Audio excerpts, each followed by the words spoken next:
Olá, combatentes do Norte da Guerra. A janela de oportunidade para operações na Ucrânia deve se encerrar em mais ou menos 6 semanas aí, né, em meados ou final de outubro. Por quê? Começa a estação das chuvas, né, a Rasputsia, e deve transformar o campo ucraniano num lamaçal.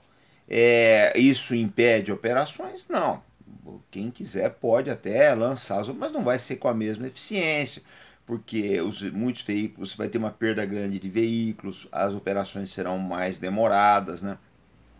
A meteorologia dá uma piorada também em termos de visibilidade, você já tem menos aeronaves operando, porque embora o pessoal sempre diga não, porque hoje em dia você consegue voar em qualquer tempo, as coisas não são bem assim, não. Na prática, as coisas, a meteorologia ainda tem um peso muito grande em todas as guerras, né? Isso significa o seguinte: vamos olhar, analisar caso a caso. Se a Ucrânia não apresentar um resultado dessa ofensiva nas próximas 6 semanas, dificilmente ela vai apresentar esse ano. E se os russos não lançarem ofensiva, acho pouco provável que eles lancem no inverno, embora possam fazê-la, o terreno favorece isso daí. Né? Uma ofensiva ucraniana no inverno também pode, mas é pouco provável porque eles vão estar chegando num ponto de esgotamento aí, não sei de onde eles vão tirar reservas. Então, com base nisso, o que a gente começa a observar? Começa a aparecer na imprensa, né, uma série de declarações favoráveis ao progresso, ao suposto progresso ucraniano. Então a Vitória Nuland esteve na Ucrânia, falou que o progresso deles é impressionante, essa coisa toda, mas ninguém está acreditando muito não. Por quê? Porque se decorreu muito tempo, já são 96 dias, né? E a gente não vê quase avanço, é uma realidade. Avançar 8, 10 quilômetros em 90 e poucos dias é um custo, sabe-se Deus o tamanho do mesmo, né, do custo humano. A prova disso é que as campanhas de recrutamento na Ucrânia estão se intensificando, estão querendo levar até mulheres para o campo de batalha, pedindo extradição de cidadãos ucranianos que moram em outros países, etc. Ou seja, o quadro, na verdade, não é bom. A imprensa mascara muito isso é bastante ruim. Por quê? Nem tanto pela opinião pública internacional, porque depois, um mês depois de passar dessa guerra, ninguém mais vai lembrar dela. Mas o problema é o seguinte: à medida que a imprensa cria um clima favorável à continuação do conflito, mais e mais jovens ucranianos serão jogados nesse sacrifício. A gente não tem nenhuma dúvida a respeito disso, né? Eu acho que essa guerra já poderia ter acabado. Já poderia, aliás, não precisava nem ter começado. Poderia ser feito um acordo de deixar a Ucrânia fora da OTAN, que evitaria toda essa carnificina. Já se fala hoje, é engraçado o seguinte: final do ano passado se falava em 100 mil mortos, com algumas dúvidas. No meio, mais ou menos aí no começo desse ano, já se falava em 200 mil com algumas dúvidas. Rapidamente pulou para 300 mil com algumas dúvidas. Hoje, os 400 mil já não há dúvida nenhuma, já se fala em 500 mil mortos ucranianos nessa guerra.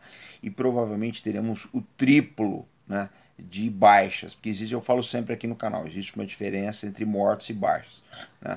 As baixas englobam os mortos, mas nem toda baixa é gente que morreu.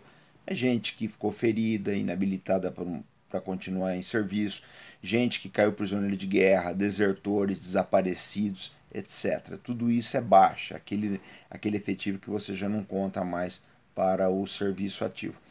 Historicamente, você tem uma média aí de 3 para 1. Para cada morto no campo de batalha, você tem, né, mais duas baixas. Aí. Então, se você tiver aí 400 mil mortos, você deve ter mais ou menos 1 milhão e 200 mil baixas. Numa população de mais ou menos 40 milhões de pessoas, que é a Ucrânia, um pouco menos que isso, é um número bastante significativo. Seria equivalente no Brasil aí, né, a mais de 6 milhões de baixas.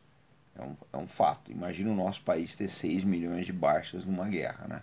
Ou 2 milhões de mortos, uma coisa inadmissível. Então, os números da guerra da Ucrânia são números avassaladores.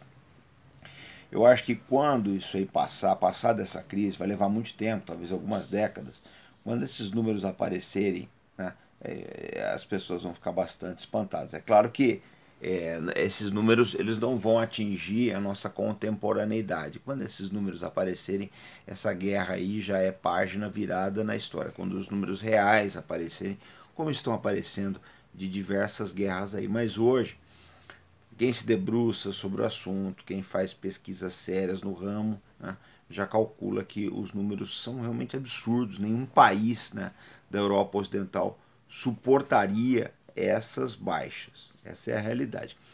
Mas, se a gente for fazer um comparativo histórico de outras guerras que aconteceram naquela região, a gente já vê o seguinte. Napoleão invade a Rússia no verão de 1812, 22 de junho. Quando ele entra em Moscou em outubro, 4 meses depois, o exército dele tinha sido reduzido de mais ou menos 550 mil soldados para 110 mil, 100 mil. Ele já tinha menos, em Moscou ele já tinha menos tropas do que os russos. Foi a primeira vez aí em que se calculou que o Napoleão já tinha menos soldados do que os russos. Isso aconteceu em 4 meses. Né? Muita gente acha que o exército de Napoleão foi destruído no inverno. Não foi. O verão foi muito ruim para eles. O verão russo castigou muito os homens e os cavalos de Napoleão. As estradas poeirentas da Rússia, né, contribuíram muito para as baixas dos soldados franceses. 130 anos depois, mais ou menos, na Segunda Guerra Mundial, foi a vez das tropas alemãs. Né?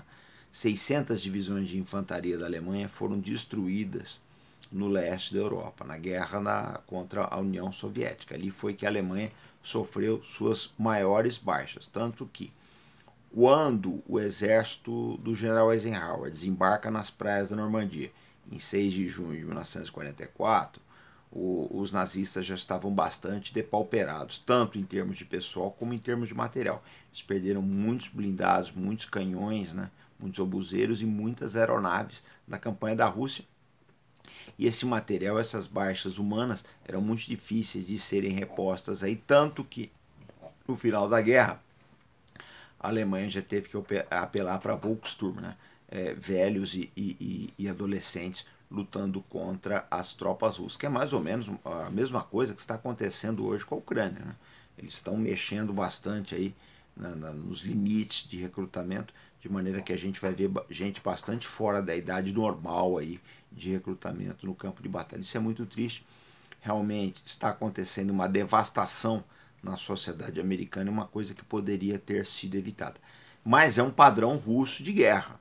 É o padrão do atrito, da guerra do atrito, da atrição, né, contra os exércitos inimigos. Eles fizeram isso em diversas batalhas. Eu lembro que na Guerra da Crimeia, em 1854, eles usaram essa mesma técnica contra franceses e britânicos. E a Rússia só acabou saindo da Guerra da Crimeia, né, pedindo a paz, porque os prussianos, né, estavam ameaçando entrar na guerra e a Rússia sabia que não teria condição de lutar contra mais um país. Então é aquilo que eu falo sempre. A única coisa que eu acho que deteria a Rússia nessa guerra seria um grande fator político ou diplomático desse tipo. Né?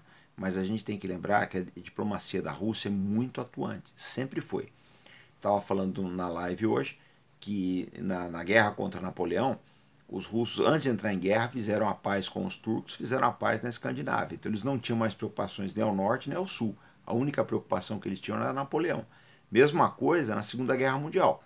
Os alemães, os russos, os soviéticos, quando vão enfrentar os alemães, eles fazem um acordo com o Japão também. Então, eu acho muito difícil que essa guerra seja decidida favoravelmente para os ucranianos no campo de batalha. É mais provável, né, que ela seja levada para a mesa de negociações e eu acredito que a Rússia vai tentar impor condições favoráveis para si.